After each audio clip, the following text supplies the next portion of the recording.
ناوی خوای گەورە سڵاوتان لەبێت بینەرانی بەڕێز و خۆشەوی سنتەری میترۆ بۆ داکۆکیکردن لە مافی ڕۆژنامەنووسان هەشتمین راپۆرتی لەبارەی ئازادی ڕۆژنامەگەری لە ساڵی 2010 لە هەرێمی کوردستان بڵاو کردەوە. بە پێی راپۆرتەکەی سنتەری میترۆ لە ساڵی ڕابردوو نزیکەی 400 پێشێلکاری بەرامبەر بە ڕۆژنامەنووسان و کەناڵەکانی ڕاگەیاندن ئەنجام درراوە. بە میواندارێک لە بەڕێزان لە ستۆدیۆی سەرەکی کامیل عومەر مامۆستای بەشی ڕاگەیاند لە زانکۆی سلێمانی، هەروەها لە هەولێرەوە ڕەحمان غەریب ڕێکخەری سنتەری میترۆ بۆ داکۆکیکردن لە مافی ڕۆژنامەنووسان تاوتوی ئەم پرسە دەکەین. سەرەتا راپۆرتێک دەمی.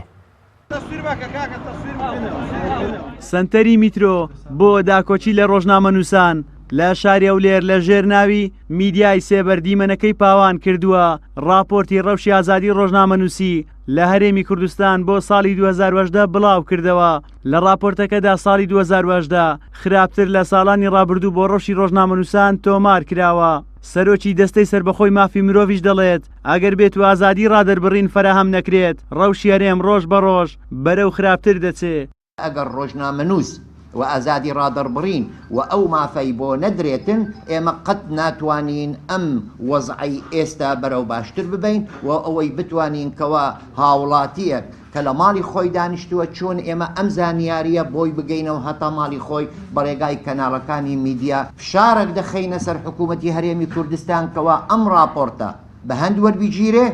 راپۆرتێکی ئاوا لە ڕێکخراوێکی ناوخۆ کە بە فەرمی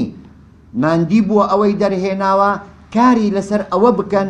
نەک تەنانەت ڕێکخراوێکی نێودەوڵەتی ڕەنگیشە بۆ مەبەست و مەڕامێکی سیاسی تر بڵاوی بکاتەوە هەموو کەناڵەکان و هەموو ڕاگەیاندن و هەموو دەستگایەکانی حکومی سەرقاڵ دەبن.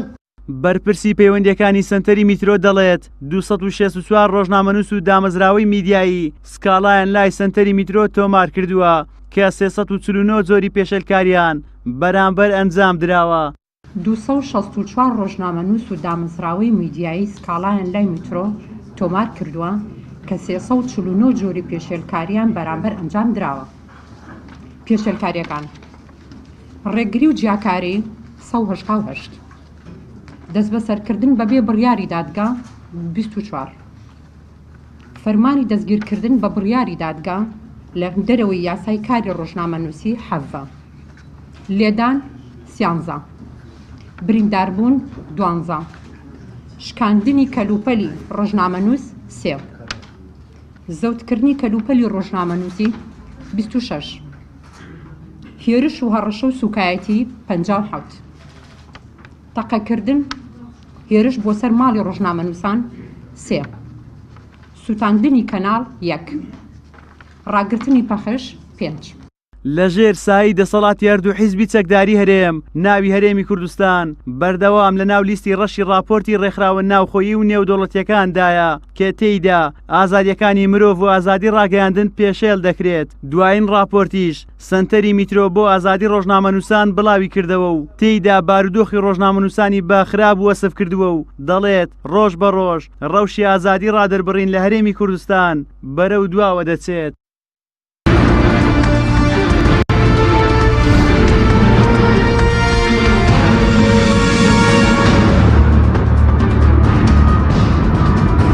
جارێک دەسڵاوتان لەبێت بینەرانی بەڕێز، سوپاس بۆ میوانەکانمان. مامۆستا کامیل بەخێر بن سەرتە لە بەڕێستانەوە دەست پێ بکەین بەر لەوەی کە قسە لەسەر دۆخی ئازادی ڕادەربڕین و بڵاوکردنەوە لە هەرێمی کوردستان قسە لەسەرەوە بکەین. ئازادی ڕادەربڕین و بڵاوکردنەوە چەند پەیوەندی بە جۆری سیستەمی حکومڕانی وەیە لە هەر وڵاتێکدا مەسەلەی ئازادی ڕاگەیاندن و بڵاوکردنەوە و پەیوەندی بە جۆری سیستەمی حکومڕانیەوە؟ بەڵێ حتمما ئەوە سیستەمی حکومڕانی بڕیارەدات کە ئێمە ئایا ئازادی ڕادەربڕین هەیە لە وڵاتە یان نییە، ئایا دیموکراسیەت هەیە یان نییە. ئێمە ئەوەی کە ئەمانەوێت حکومڕانیەکی باشە یا حکومێکی ڕەشیدە کە بەرجەستەی ئازادی ڕادەربڕین و بەرجەستەی ئازادی ڕۆژنامەوانی بۆ ڕۆژنامەنووسان دەکات. ئێمە لە هەرێمی کوردستان ئەوەی کە نیمانە حکومڕانیەکی باشە، حکومڕانیەکی ڕەشیدە کە بووەتە هۆی سنوورداری ئازادی میدیا، بووەتە هۆی سنوورداری ئازادی ڕۆژنامەوانی لە هەرێمی کوردستانە. ئێمە کاتێک کە حکومێکی ڕەشیدمانیە، فەرمانڕاوایەکی ڕەشیدمانیە، ناکرێت چاوەڕێ بکەین وڵاتێکمان هەبێ ڕۆژنامەوان تایدا ئازاد بێ، ڕۆژنامەوان تایدا بیرۆڕاکانی یا پەیامەکانی بە ئازادانە بگەێنێت و دڵنیا بن هەتا خاوەنی ئەم سیستمە حکومڕانیە بین لە هەرێمی کوردستانە دۆخی میدیا لەوەی ئێستا باشتر نابێ ئەگەر خراپتر نەبێەوە من کاتە پەیوەندێکی ڕاستەوخۆ لەلایەن سیستەمی حکومڕانی و ئازادی ڕۆژنامەگەریە بە دڵنیاییەوە پەیوەندێکی ڕاستەوخۆ هەیە و سیستمی حکومڕانی بڕیار دەدات کە ئێمە ئایا چ جۆرە ئازادیەک هەیە و چ جۆرە ئازادێکی ڕادەربڕین هەیە و چ جۆرە کارکردنێکی میدیایی هەیە بۆ میدیاکاران چونکە ئێمە شتێکمان هەیە پێوترێ سیستمی ڕاگەاندن سیستەمەکانی ڕاگەاندن ڕاستەوخۆ بەستراوەتەوە بە سیستەمە سیاسیەکانەوە واتە ئێمە بۆ نمونە ئێمە لە چه سیستمێکی سیاسیان تا بڕیار بدەین چ جۆرە سیستمێکی ڕاگەاندنمان هەیە ئێمە ئێستا لە دنیاە یەک لەو جۆرە سیستمانی ڕاگەاندن سیستمی لیبرال و ئازادە ئێمە ئایا سیستمی حکومڕانیەکەمان ڕێدا بەم جۆرە سیستمە لیبرالە ڕێدا بە سیستمی ڕاگەاندنی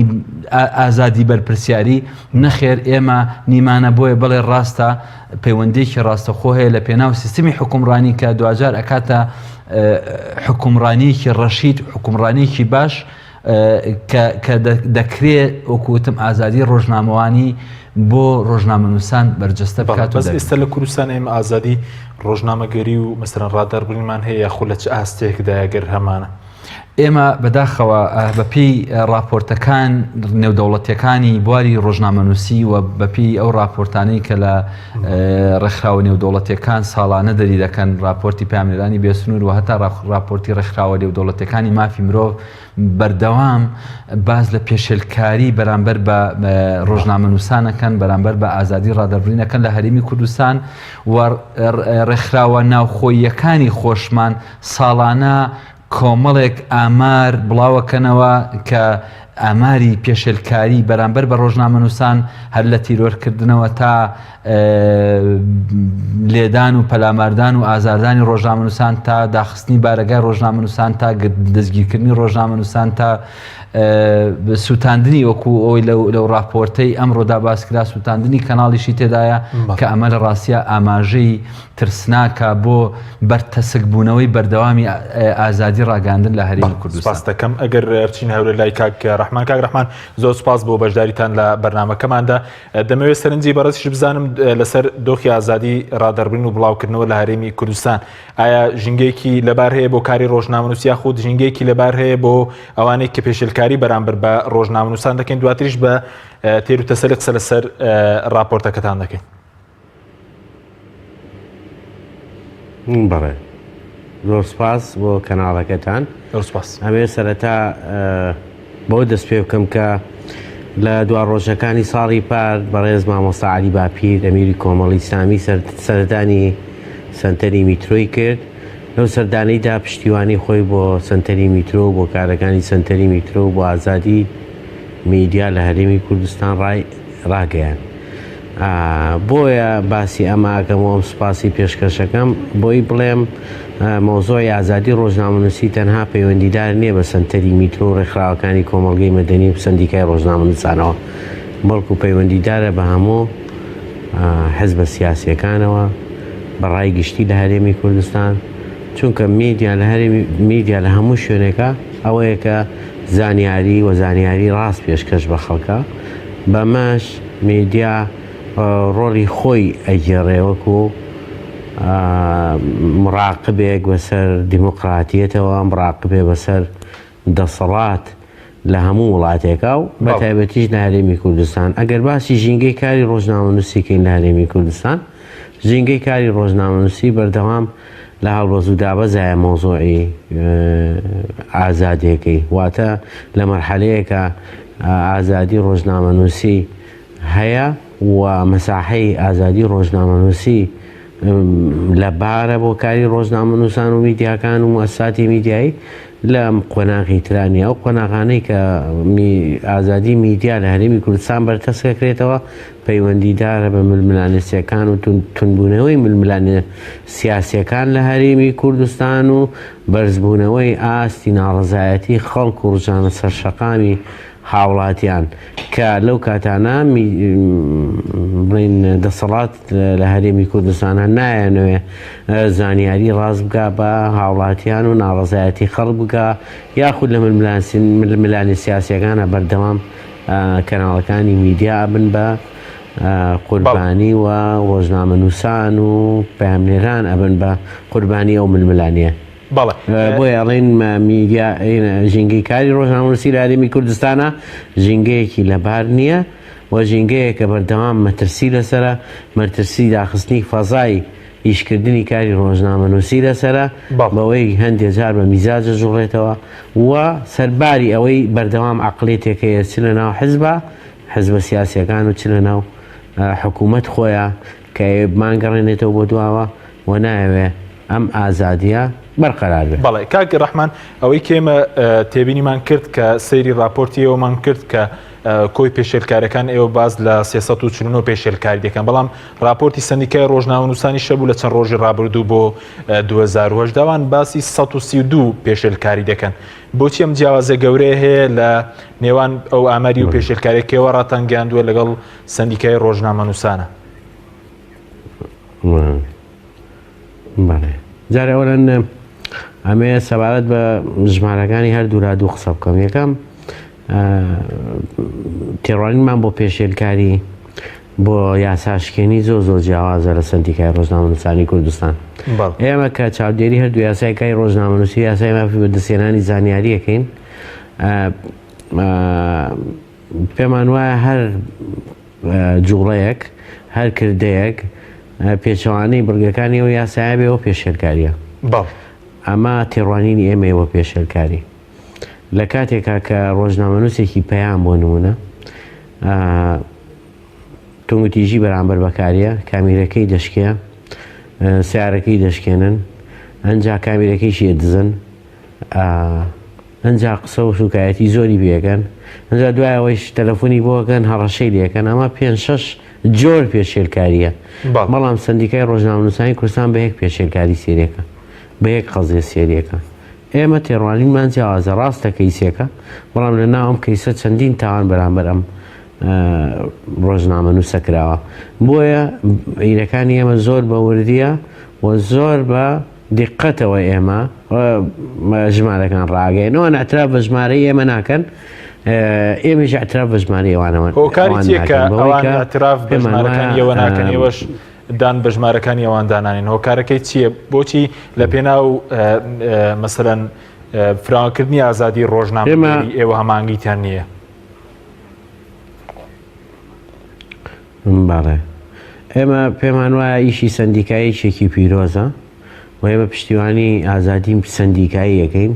پشتیوانی ئازادی سندیکایی ناکەین بۆ یەک سندیکای ڕۆژنامەنووسان هەبێت لە هەرێمی کوردستان. ئێمە ئەبێ باز لە تەعەدودیەتی سندیکایی بکەین بۆ مانایە چەند سندیکایەکی ڕۆژنامەنووسان هەبێت لە هەرێمی کوردستان بۆ ئەوەی هەم قسەکردنمان لەسەر تەعەدودیەت ڕاست بێ بۆ ئیمانمان بە تەعەدودیەتی حزبی هەیە بەڵام ئیمان بڕوامان بە تەعەدودیەتی نەقابی نەبێت کە ئەمە شتێکی هەڵەیە پێم وایە و نەقسێکە لە دیموکراتیەتی هەرێمی کوردستان. ئەمە خاڵیەکەم. خاڵی ڕقم 2 ئەم سندیکایەکە لەسەر ئەساسی حزبی دروست بووە. ئەندامەکانی سندیکا یاخود بەرپرسانی سندیکا ئەندامانی لقی سندیکا ئەنجومەنی لق کە پەیوەندیدارن بە پارتیەوە پێشێلکارەکانی ناوچی هەولێر و دووهۆک کەمەکەنەوە و ئەوانەی کە لە سلێمانیشن پێشێلکارەکانی یەکێتی نیشتیمانی کوردستان کەمەکەنەوە بەمە نوێنەرایەتی حزبەکانی خۆیانەکەن بەما یانەوێ حزبەکانی خۆیان جوانکەن بەما یانەوێ بە ناوی جوانکردنی حزبەکانی خۆیانەوە بڵێن ئێمامانەوێ کوردستان جوانکەین و دەرەوە تەماشامان نەکەن کە ئێمە مەشاکلمان هەیە ئێمە بێ ئەترابەوە بکەین کە مەشاکلمان هەیە هۆ مەشاکلی زۆریشمان هەیە لە مەوزوعی ئازادی ڕۆژنامەنووسی. دوایی دێمە سەر مەوزوعی تەوزیفکردنی پارەی سیاسی لە میدیا و دوایی ئێمە سەر پاشەکشەی میدیا لە هەرێمی کوردستان میدیای سەربەخۆ لە هەرێمی کوردستان و سوکردنی کاری ڕۆژنامەیی لە هەرێمی کوردستان کە سندیکا بەشێکی زۆری مەسئولیەتەکەوێتە سەر. سپاس دەکەم. دواتر دێمە لای بەڕێز مامۆستا بگەڕم لای بەڕێز سەبارەت بۆ راپۆرتانی کە بڵاو دەکرێن و چ راپۆرتی سندیکای ڕۆژنامەنووسان باز لە 132 پێشێلکاری دەکات سەمتەری میترۆ 349 ئایا ئەم راپۆرتانە دەبنەوە کارێک بۆ کەمکردنەوەی پێشێلکاریەکان؟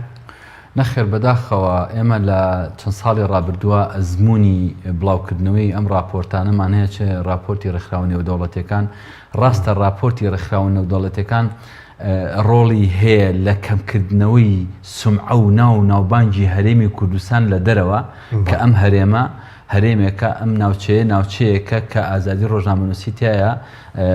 بەرتەس کراوەتەوە یاخود ئازادی ڕۆژنامەنووسیتایە سنووردارە کە ڕۆژنامەنووس لێرە تیرۆرەکرێت کە ڕەنگە لەم ڕۆوە ناوبانگی هەرێمی کوردستان لە دەرەوە تا ڕادەیەک بە تایبەتی لە دنیای ڕۆژنامەنووسانە تا ڕادەیەک بە چاوێکی سووکەوە سیر بکرێ بە چاوێکی کەمەوە سیر بکرێ. بەڵام ئەوەی کە پەیوەستە بە ڕێکخراوە ناوخۆیەکانی هەرێمی کوردستان وەکو سنتەری میترۆ وەکو لە ڕاستیە ناکرێت لە بایەخی ئەم کارانە کەم بکەینەوە بەس بەڕاستی تەنها لە چوارچێوەی بەیاننامە و یادداشت دەرنەچووە و تەسیری نەبووە لەسەر دەسەڵاتی سیاسی. من پێم وایە خەتای ئەوان نییە بە پەیوەندی ینی بە سنتەری میترۆ سندیکاوە خۆ پەیوەندی بە حکوومەت ئەوەندەی پێوەستە بە خودی حکوومەتەوە ناڵم پێوەست نییە بەوانەوە بە لاوازی ئەوانەوە بە لاوازی ئەدای ئەوانەوە بە تایبەتی سندیکا ڕۆژنامەنووسان کە ڕێکخراوەکان لاوازەکەی لە چیدا سندیکای ڕۆژنامەنووسان وەکو کاک ڕەحمان فەرمووی ئەم ڕێکخراوێکە بە مساهمەی حزبیانی بە پشتکێنەی حزبی دروست کراوە و مراعاتی یەکتر و خاتری یەکتر و ئەو لە ناوچەی خۆی ناوێ ئەو پێشێلکاریانە وەکو بڵێ بڵاو بکرێتەوە یاخود زەق بکرێتەوە ئەمیش لێرە بە هەمان شێوە بۆیە هەردووکیان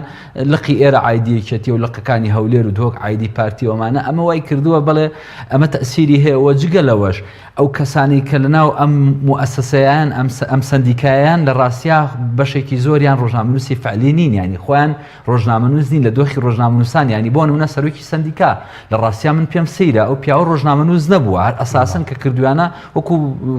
نوێنەرێکی حزب نردوێتی کردوتی بە سەرۆکی سندیکای ڕۆژنامەنووسان من ئەوەندەی ئاگادار ئەم پیاوە بڵێ ئاسایی نیە سەرۆکی سندیکای ڕۆژنامەنووسان نەقیبی سندیکای ڕۆژنامەنووسان ڕۆژنامەنووس نەبێت دەبێت ڕۆژنامەنووس بێت دەبێت ئاگای لە دۆخی ڕۆژنامەنووس بێت چۆن وەکو هاورە ڕەحمان خۆی ڕۆژنامەنووسەوە ئاگای لە دۆخی ڕۆژنامەنووسان هەیە و ڕۆژانە هێنی هەیە ینی بەرکەوتنی هەیە لەگەڵ ڕۆژنامەنووسانە دەبێت سەرۆکی سندیکای ڕۆژنامەنووسان سەرۆکی سنتەری میترۆ هەموو ئەمانە دەبێت ڕۆژنامەنووس بن و لەناو ئاگیان لە دۆخی ڕۆژنامەنووسی بێ و ئاگیان لە ژینگەی کاری ڕۆژنامەنووسی بێ و ئاگیان لە دۆخی خودی ڕۆژنامەنووس بێ لەناو دەستگاکانی میدیایە چیان بەرامبەرەکرێت نەکرد بەرامبەر لە دەسەڵاتی سیاسیەوە. بەرحاڵ ئەمە بێمە سەر ئەو بڵێ ئەم سندیکانە ئەم سنتەرانە ئەم سندیکانە خۆیان بەشێک لە لاوازی ئەدایان هەیە بەڵام سنتەری میترۆش هەمان لاوازیکە بەرەوەی دەکەوێت بە ئەندازەی سندیکای ڕۆژنامەنووسانە بەڵام ئەمانیش زیاتر وەکووتم تا ئێستا ئەوەندەی لە چوارچەوەی یادداشت و بەیاننامەیە دەنجیان هەڵبڕیوە ناتوان چی زیاتر بکەن ڕەنگە بڵێن کی ڕێکخراوەکان هەر ئەوە بێ مەسەلەن ڕێکخراوی پامنێرانی بێ سنووری شەر مەسەلەن هیومان ڕایتس وچە ئەوانە هەر مەسەلەن راپۆرت بڵاو ناکەنەوە وەکووتم سومعەی سیاسی لە تەسیریان لەسەر سومعی سیاسی هەرێمی کوردستان هەیە ئەوان ڕەنگە زۆر جار حکوومەتی وەکو کاری ئەو ڕێکخراوانەیە کە بەڕێز دەڵێ ئەوانش مەسەلەن لاوازیانەیە دەتوانن مەسەلەن چیتر بکەن بۆ نمونە سنتەری میترۆیە سندیکای ڕۆژنامەنووسان ئەتوانن بەرامبەر ئەو پێشەلکارە زەقانەی بەرامبەر بە ڕۆژنامەنووسانەکرێت دەتوانن ئەگەر بیانەوێت و ئەگەر لینکێکی باشیان لەگەڵ ڕۆژنامەنووسانە هەبێ و ئەگەر پەیوەستبوونی باشیان بە ڕۆژنامەنووسانەوە هەبێت دەکرێت ڕۆژنامەنووسان ببنە ینی ڕۆژنامەنووسان لە خۆیان کۆبکەنەوە بنە هۆکاری فشارێکی بەهێزتر لەسەر دەسەڵاتی سیاسی. بەڵام من ئەمەوێت زیاتر لەسەر دیوەکەی تری بدوێمەوەمانە لە ڕاستیە بەشێکی پەیوەندی بەمانەوەی بەشە زۆرەکەی پەیوەندی بە دەسەڵاتی سیاسیەوە هەیە کە ئەم دەسەڵاتە لە ڕاستیا دەسەڵاتێکە کە وەکووتمان دەسەڵاتێکی باش نییە حکومڕانیەکی باش نییە کە حکومڕانی باشیش نەبوو ڕێ لە پێدانی زانیاری لە دەستکەوتنی زانیاری لەلایەن ڕۆژنامەنووسانەوە دەگرێت ڕێ لەو شەفافێتە ئەگرێت کە ڕۆژنامەنووسان لە ڕێگەی بڵاوکردنەوەی زانیاریەکانەوە دەکرێت خەڵک لە حکوومەتەکە ئاگادار بکەنەوە ڕێ لەوە دەکرێت کە میدیا ببێتە دەسەڵاتێکی دەسەڵاتێکی ڕەقیب چاودێر بەسەر کۆی دەسەڵاتەکانی تر بەسەر دەسەڵاتی بە تایبەتی جێبەجێکردنەوە بەڵێ دەسەڵاتی سیاسی دەسەڵاتێکە تا ئاستێکی زۆر دەسەڵاتێکی حیزبیە و لێرە ئەوەندەی حزب ڕۆڵی هەیە لە بەرتەسکردنەوەی ئازادی ڕادەربڕین و لێرە حزب یاسا و دەستورە بۆ میدیا بۆ هەموو شتێک وەجگە لەوەش ئەگەر شتێکی تر بڵین دەسەڵاتی دادوەری ڕۆڵی خراپی هەیە ئەو پێشێلکاریانە کە هەن کە حەقوایە دەسەڵاتی دادوەری ئەوەی کە پێویستی داواکاری گشتی بێتە دەنگ تا ئێستا بەرامبەر بەو پێشێلکاریانەی ئازادی کە حەقی سەرەتایی مرۆڤن ئازادی ڕادەربڕین کە لە هەموو جارنامە جیهانیەکانە و لە هەموو بەڵێننامەکانە لە یاسا و دەستورەکانی هەرێمی کوردستانە هاتوون ئەم حکوومەتە هەموو ئەمانە پێشێلەکە لە ڕاستیە دەسەڵاتی دادوەری بەشێکە لە بەرتەسکردنەوەی ئازادیەکان دەسەڵاتی دادوەری ڕۆڵێکی خراپی بینە لەبەرەوەی ئەم دەسەڵاتە بەداخەوە تا ئاستێکی زۆر لە ژێر هەیمەنە و هەژمونی حزبە سیاسیەکانە لە هەرێمی سوپاس دەکەم. کاک ڕەحمان وەگەرم و لای بەڕێزت ئایا ئیشی ئێوە دەتوانن چی بۆ ڕۆژنامە نووسان بکەن ینی لە داکۆکیکردن لیان هەرەوەیە کە بەیانامەیەک بڵاوکەنەوە ڕەنگە خەڵک پرسیارەوەی لا دووس بێ ڕەنگە ئەگەر تەنیا بڵاوکردنەوەی پێشێلکاری بێ حکوومەت کاری لەسەر نەکە ڕەنگە تاکە کەسیش بتوانێت مەسەلەن ئەم پێشێلکاریانە بڵاو بکاتەوە. بەڵێ من ڕێزمێ بۆ سەرنجی تێبینی ئەو مامۆستا بەڕێزە و خۆشەویستی منە سوپاسیش یەکەم کە هەندێ باسی ئیشەکانی ئێمەی کردتر بە باش بیان بەخراپ بەڵام لە ڕاستیە پێم وایە ئەبێ گرنگی ئەم مۆسیقانە ینی بە نەزەری ئەتیبار وەرگێ بە ئەتیبار خۆی مامۆستای ینی لە سلکێکی ئەکادیمی تا ئیشەکە بەوەی کە ئەگەر ئێمە بمانەیە باز لە ڕۆژی ئازادی ڕۆژنامەنووسی لە هەرێمی کوردستان کەین و هیچ وەسیقەی لە بەردەمان نەبێ و هیچ ڕقەمێک لە بەردەمان نەبێ و بڵێن ئازادی ڕۆژنامەنووسی لە هەرێمی کوردستان نییە هەزار شوێنی ڕسمی پێتەڵێن هەرێ چۆن نییە هیتریانن پەنابێ بۆ سندیکەیان سنتنی میتوان هەر ڕێکخراوێکی ترکە ڕەزدی مۆزۆعی پێشێلکاریەکانەکە بەرامبەر یاسای مافی بەدەستێنانی زانیاری و یاسای مافی ڕۆژنامەنووسی لەبەرەوە وەسیقەکان گرنگە خۆش سەرنجێکتدا لەوەی کە ڕێکخراوە جیهانەکان کە هەم کەمپیناییکەن بەیاننامەیە راپۆرتی ساڵانەیە راپۆرتی وەرزی هێمیش هەر ئەوانە ئاکەی بەڵام ئەو ڕێکخراوانە لە وڵاتێکان کە ڕێز بۆ دیموکراتیت و ڕێز بۆ ڕای جیاواز و ڕێز بۆ مجتەمەعی مەدەنی دانێن لێرە ئیتیمان بەو جانبە نادرێ بەوەی کە ڕێکخراوەکانی کۆمەڵگەی مەدەنی من نەمبینیەوە مەسەن بۆ نمونە ئەنجومەنی وەزیرانی حکوومەتی هەرێمی کوردستان دانیشە راپۆرتێکی لەم شێوەیە دراسە بکە بۆ نمونە دانیشە بڵێ راپۆرتێکەکەی لەسەر بڵاو بۆتەوە لەسەر مناڵات لەسەر ژنان لەسەر کرێکاران ینی بڵێنمردنی کرێکاران و گیانە دەستانی کرێکاران لە شوێنی ئیشە بۆ نمونە ئەم راپۆرتە گرنگانەی کە پەیوەندی بە حیاتی ئینسانەوەیە حیاتی ئەو پیشەوەرانەوە هەیە کە لەو شوێنانەی ئیشەکەن ڕۆژنامەنووسیش وەکو پیشەیە بێگومان بە شاکری زۆرە حەقە دانیشی حکوومەت ڕۆی ئیجتیماعیشی نیو سەعاتی تەرخانکە لە بیدایەتی بێ لە ناوەڕاستی بێ بۆ ئەم مۆزوعانە ینی هەم بۆ ئێمەنا بۆ راپۆرتی سندیکای ڕۆژنامەنووسان بەتیبار سندیکای ڕۆژنامەنووسانی کوردستان سندیکایەکە نزیکە لە یەکێتی و پارتی یاخود سەر بە یەکێتی و پارتیە بەڵام ئەوان دیراسی یعنی تەسەوڕیەوە بکەن دیراسی راپۆرتەکانی خۆشیان ناکەن ینی ئەوان بۆ نمونە سندیکای ڕۆژنامەنووسانیان داناوە نایڵ هیچ سندیکایەکی تر هەبێ بەناوی ڕۆژنامەنووسانەوە بەڵام گوێ لە راپۆرتەکەی سندیکای ڕۆژنامەنووسانیش ناگرن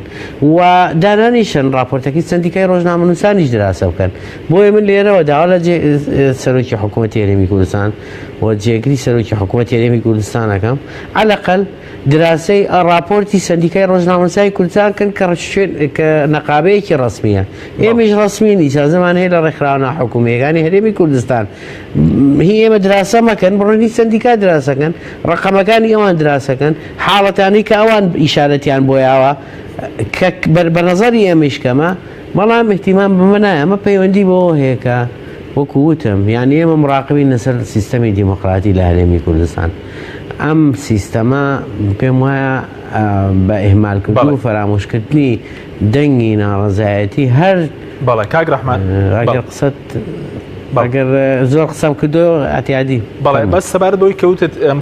سندیکای یەکێتی و پارتیە ڕەنگە خەڵکیش بڵێ ئایا ئێوەش خۆتان سربەخۆن وەکو هی کۆمەڵی ئیسلامیشە هی کۆمەڵی ئیسلامی و یەکگرتووە و حزبی شوعیشە بەڵ سۆسیالیست و یعنی بەرەی کوردستانی بەڵێ بەس وەکو خۆتان ئەی خۆتان مەسەلەن ڕەنگەوانیش بڵێن ئەوانیش سربەخۆنین ئێستا مەسەلەن کێ نوێنەری سەندیکا نوێنەری ڕۆژنامەنووسانی کوردستانە چی دەبێتە پێوەەر بەوەی کە مەسەلەن ڕێکخراوێک نوێنەرایەتی بکە ڕێکخراوێک نوێنەرایەتی نەکات توخوا پرسیارەکە بەوردی دووباری کەرەوە سەبارەت بەوەی کە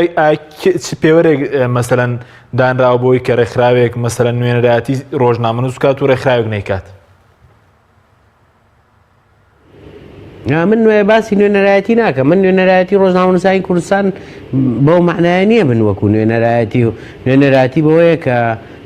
بە ئینتیخابات بێت و بە ئینتیخاباتێکی نەزیه بێت و ئەمانە بێ بەڵام ئێمە ڕێکخراوەکانی کۆمەڵگەی مەدەنی ئەسڵەن بۆمان نییە ئەنداممان هەبێ یعنی من چی بڵێم نوێنەرایەتیمان هەیە ئێمە هەموو کوردستان بگەڕێت تقریبان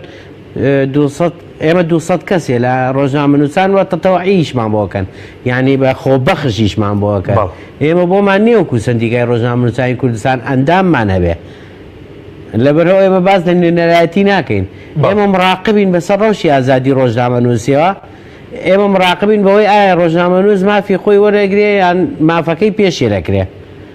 و لێرەیە مستەقلین ئێمە بەڵام سەندیکا لەوەیە مستەقل نییە کە ئیشی ئەوە ئەوەیە لەوێ باسی نوێنەرایەتیەکەین ئێمە بەڵ سوپاس دەکەین ناوبڕێکمان هەیە دواتر دەگرێن بۆ لای بەڕێزیشتان بەڵێ بینەرانی بەڕێز ناوبڕێکی کورت و دوای ناوبڕەکە دەگەڕێنەوە وڵاتان تۆپ ئارت تاکە بریکاری تۆڕی میدیایی کۆمەڵ بۆ دروستکردن و بڵاوکردنەوەی ڕێکلام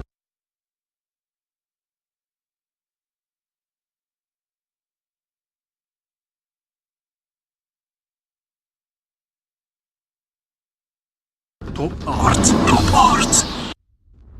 دنیا دیکۆر بۆ کەوانتەر و تەختەی ئەرزی لە دنیا دیکۆر ئامادەین بۆ دروستکردنی کەوانتەر و دانانی تەختەی ئەرزی بە باشترین کوالیتی و نرخی گونجاو دروستکردنی کەوانتەر بە خواستی خۆتان بە کەرەستەی MDF و HDF و HPL و R-Click و داری سروشتی و باڵۆن پرێس هەروەها دروستکردنی کەوانتەری تاقیگە و WC و کابینات با کەرەستەی کۆمپاکت لامینات کە دژە بەکتریا و دژە ئاو و دژە ئەسیدە بۆ دڵنیابوون لە کوالیتی و نرخی گونجاو تەنها دنیا دیکۆر هەڵبژێرە دنیا دیکۆر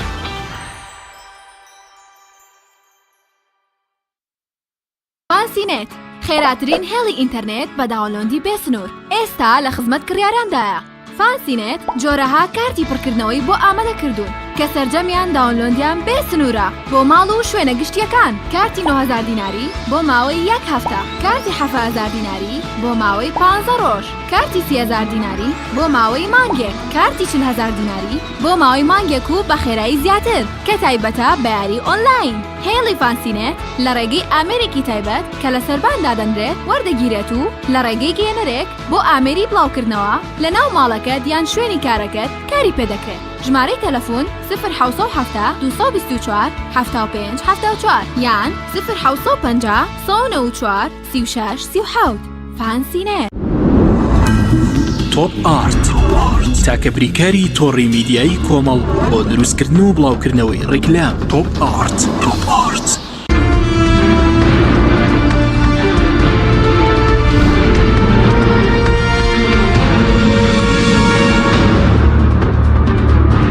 جارێک سڵاتان لەبێت بینەرانی بەڕێز ماوەسەکەمی لەگە بگەڕم بۆ لای بەڕێز سەبارەت بە وەزارەتی ڕۆشنبیریش ئەگەر قسەی لەسەر بکەین ساڵان لە کاتی نوێکردنەوەی مۆڵەتەکان بڕەپارێکی زۆر لە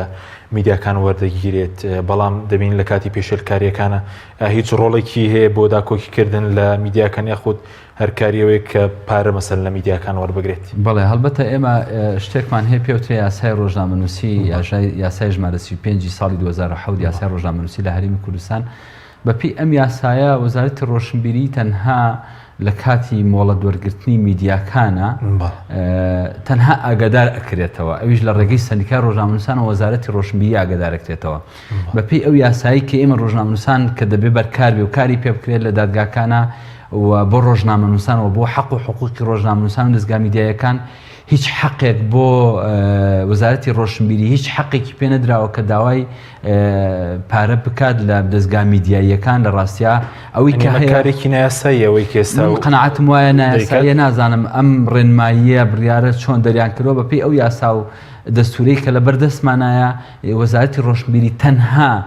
حەقی هەیە لە ڕێگەی سندیکاوە ئاگادار بکرێتەوە نەک مۆڵەتی لەوەربگیرێ ئاگادار بکرێتەوە کە دەستگایەکی ڕاگەاندن دامەزرێنراوە بەم ناوە بەس ئەوەندا ئیتر هیچ حەقێکی نییە پارە لە ڕۆژنامەنووسان لە دەستگا ڕاگەاندنەکان وەربگرێت لە بەرامبەر مۆڵەت و ئەوانە ئەوەی کە دەریان کردووە ڕێنماییە خۆیان وەزارەتی دارایی و ئەمانە بۆ زیادکردنی چوزانم داهاتی خۆیان بۆ هەر پاساوێکەیە لە ڕاستیا من قەنەعەتم وایە ئەمەش بەشێکە لە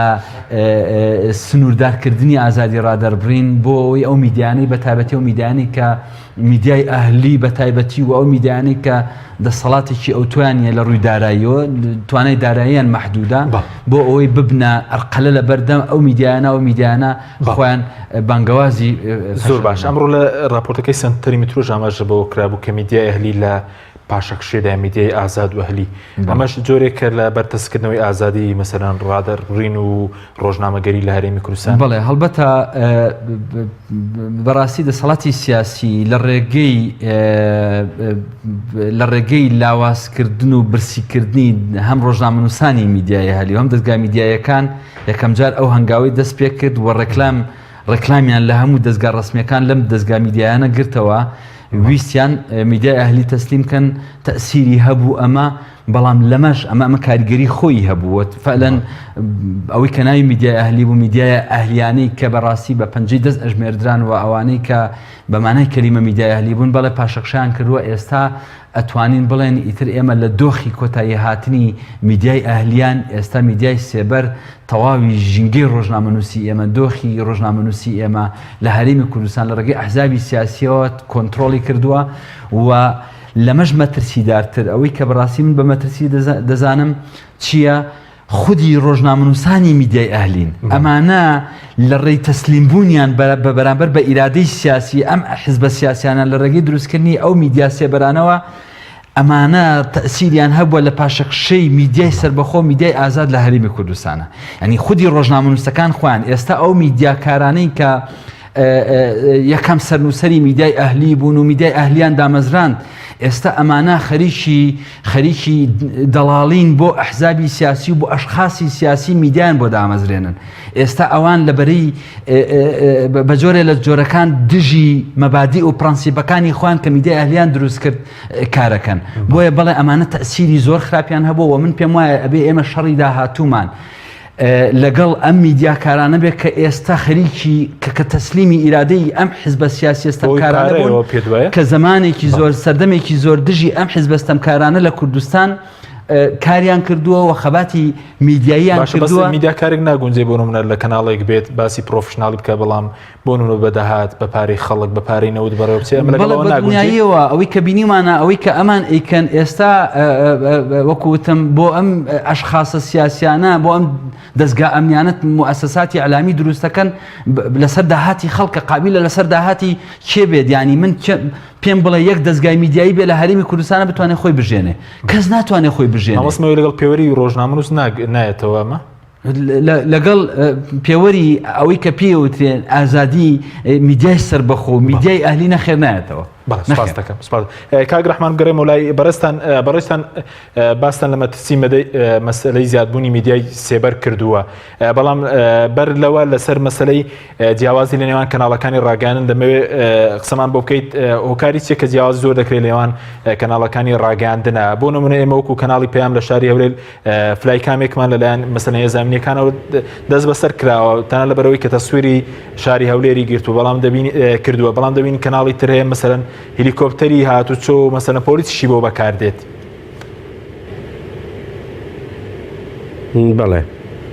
بەڵێ ئێمە سەرنجمان ناوەوانەمان نووسیوە ئەوەی کە بەدەستمان گەیشتووە پێمان وایە یعنی مەوزوعەکە ئەم ساڵ زیاکاری و ڕێگرتن لە کاری ڕێگرتن لە ڕووماڵکردنی هەواڵ زیاتر بووە لە هەموو هینەکان لە هەموو جۆرەکانی پێشێلکاری تر. موضوع من يعني ئێمە لە ڕاپۆرتەکە باسی ئەومان کردووە کە ئێستا پارەی سیاسی تەوزیفەکرێ بۆ ئەعلام و پارەی سیاسی توانیوێتی مەساحەیەکی زۆری میدیا داگیر بکە هەم میدیای ئەلیکترۆنی و هەم بڵین تۆڕە کۆمەڵایەتیەکان و داگیرکردنی ئەم مەساحە زۆرە و پڕکردنەوەی بە هەواڵی درۆوانە شکڵێ لە مزداقێتی بۆ حتا کاری ڕۆژنامەنووسی نەهێشتووە بەوەی کە هەواڵی درۆ بەوەی کە بڵین میدیا دایمە لە ناو سڕاعی سیاسی لە ناو سڕاعی نەکرد سیاست و حیزبایەتی سڕاعی حیزبایەتی وەکو سڕاعی ئەشخاصیشە لە ناو حیزبەکانە لەمە بەمە وامان لێ کە بڵین ئێستا شکڵێ لە پاشەکشەیەکی کاتی بۆ میدیای ئازادەیە و ئەم مەساحەیە میدیای سێبەر کە بە پارەی سیاسی تەوزیف کراوە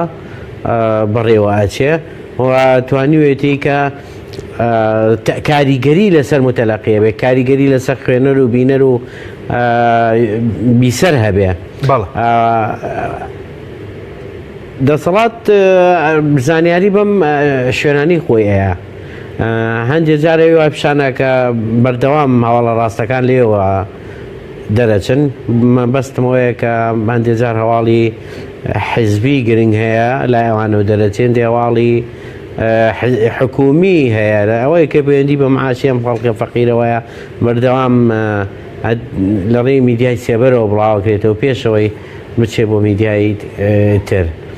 هیوادارین ئێمە ئەو جیاکاریە نەمێن ئێمە لە هینەکەمان داوامان کردووە لە حکوومەتی هەرێمی کوردستان شکڵێ لە تەنسیقێ بدۆزێتەوە لە بینی هەموو میدیاکانە کاتێک کە هەواڵەنێ لە یەک کات و لە یەک ڕۆژە بدرێ بە هەموو میدیاکان باشە و ئەم جیاکاریە نهێڵێ بەڵێ مەترسی زیادبوونی میدیای سێبەر چییە؟ ئایا مەترسیەکەی تەنا بۆ سەر مەسەلەن ئازادی ڕۆژنامەنووسیا کورد بۆ خەڵکیش کە ڕۆڵی دەبێت لە چاوەشەکردنی مەسەلەن زانیاریەکان؟ بەڵێ من وشکلەیەک وەیە کە دەنگایەتەوەی تر هینە بێ ئاوکارانمان ئەم کێشەیە چارەسەرکەن زۆر باش زۆر سپاس دەکەم وەکو ئاماژەم پێکرد ینی کاریگەری بۆ سەر ئازادی میدیا هەیە ئەمانە بە یافیتە و بە شیعارات و بە عناوینی میدیای ئازاد و ئازادی میدیا هاتووە بە میدیای ئازاد هاتوونەتە کایەکە و کارەکەن و ئەم کارکردنیان بەو شیعاراتانەوەیە لەبەرەوە خەڵک بڕوایان پێەکە یعنی تۆ من نمونەیەکی بەسیتت پێڵێم لە تەنها لە مانگی دوانزەیە ئێمە ینی ڕۆژی 27 شوێنمان ڕەست کردووە کە میدیای تازەن یعنی هەم بە مۆقعی ئەلکترۆنی هەم بە بڵێن لاپەڕەی فەیسبوک کە دانراوە پیجی فەیسبوک کە دانراوە هەر هەمووی فڵان کەس و فیسار کەس و فڵان مەکتەبی سیاسی فڵان ئەندامی کۆمیتەی فڵان و ئەمانە لەبەرەوە ئەم شتانە زۆر بوونەوە بە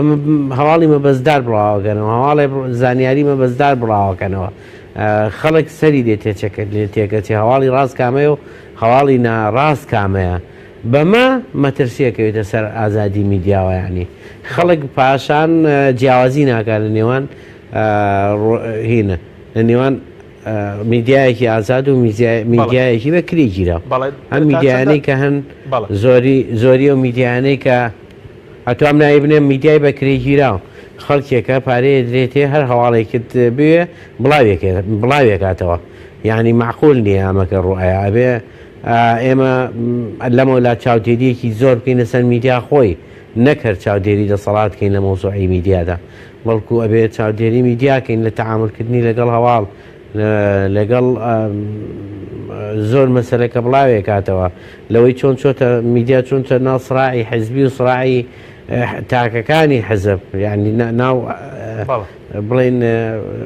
سڕاعی ناو حیزبەکان خۆیان سڕاعی حیزبەکان لەگەڵ دەرەوەی خۆیان میدیا ئەوە نەماوە زانیاری و زانیاری ڕاست بدا بە هاوڵاتیان میدیا سیاسی کراوە بە شێوەیەکی زۆر فراوان میدیا لە هەرێمی کوردستان سیاسی کراوە ئێمە پێویستمان بەوە هەیە کە چاودێریەکی ئەم میدیایە بکەین چەندین ڕێکخراو هەبێ بۆ چاودێری میدیا یەکێ چاودێری بکالەوەی چۆن تەعامل لەگەڵ مۆزوعی ژنەکە لەسەر مۆزوعی مناڵەکە لەگەڵ مۆزوعی ڕاوڕای جیاوازەکە لەم تەشهیر و ناوزڕاندەی کە بەرامبەر بە خەڵکە کرێ لە تۆڕە کۆمەڵایەتەکان و هەندێک مۆقعی ئەلکترۆنیە هەموو ئەمانەوەمان لێکا بڵین لە هەرێمی کوردستان ڕاستە ئێمە پێویستمان بۆیە چاودێری ئازادی میدیا بکەین و سروکی دەسەڵات چۆنە لەگەڵ ئەم میدیایەوە میدیاوانانە لە هەمان کاتە پێویستمان بەوەیە کە چاودێری میدیاکەین کە مامەڵە چۆن لەگەڵ هاوڵاتیانەکە چەند درۆ دەلەسە بەنای بەڵێ بەڵێ سپاس دەکەم دواتەگەڕێم و لای بەڕێزت مامۆستاکەمی لەگە بگەڕێن و لای بەڕێز ئەوەی کە ڕەحمان باسی کرد ئەو باسی ناوی نامیدیای بەکرێ گیراو تا چەند مدەگە ئەو میدیا سێبەرانەی کە بۆ من هەواڵی چاوەشەکارانە بڵاو دەکەنەوە مەترسیم بۆ سەر میدیا هەلی مەسەل ئازادی ڕۆژنامەگەری و اینجا لە ڕوانگەی وەشەو کەپارەکەیان مەسەلەن بەشێکیان لە داهاتی خەڵکە ئەمە مەترسێکی دیکەش نیە بڵێ حتمما ئێستا میدیا لە هەرێمی کوردستان بۆتە ئەداتێکی سیاسی ڕووتەوە بەدەست ئەشخاصی سیاسی و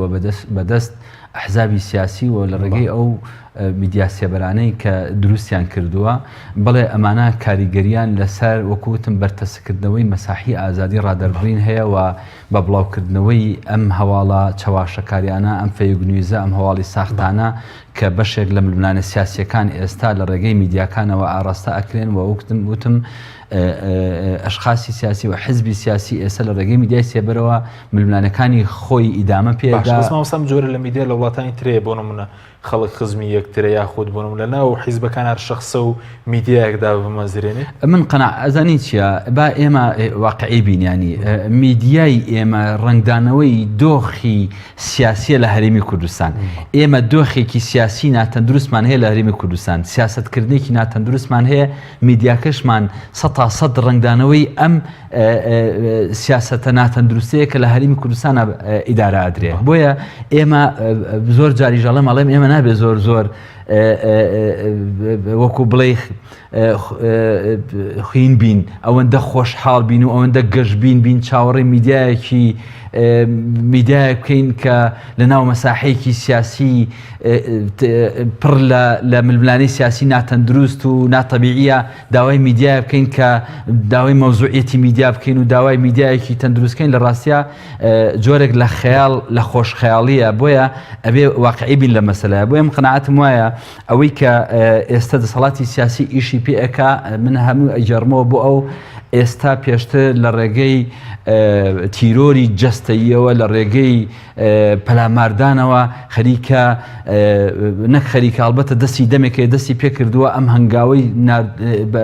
بە هەنگاوێکی تر ئاراسانێ بە تەسلیمکردنی ڕۆژنامەنووسان لە ڕێگەی پارە و ئەوەی ڕەحمان ناوێ پارەی سیاسی لە ڕێگەی ئەو پارەیە کە داهاتی خەڵک خۆیەتی و لە ڕێگەی ئەمە مەترسیە کە ڕۆژنامەنووس بۆ پارە ینی بچێتە کەناڵێکەوە کە مەسەلەن چاوەشەکاری بڵاو خۆی میدیاکار ئازادە لەکوێ کارەکە ینی ئەمە بێ ئەم حەقی پێ بدەین بەس کێشەکەوەیە سەرچاوی دارایی ئەم میدیانە لەکوێ دەرەچن وە بۆ چمە بەستێک بەکارهێنرێن قسەکە لەسەر ئەمەیە ئەگینا تۆ ئازادی لە کەناڵی پێم کارەکە یاچیتە کەناڵی ڕوودا و یا نازانم کەناڵی کورسات لە هەر شوێنێک بەس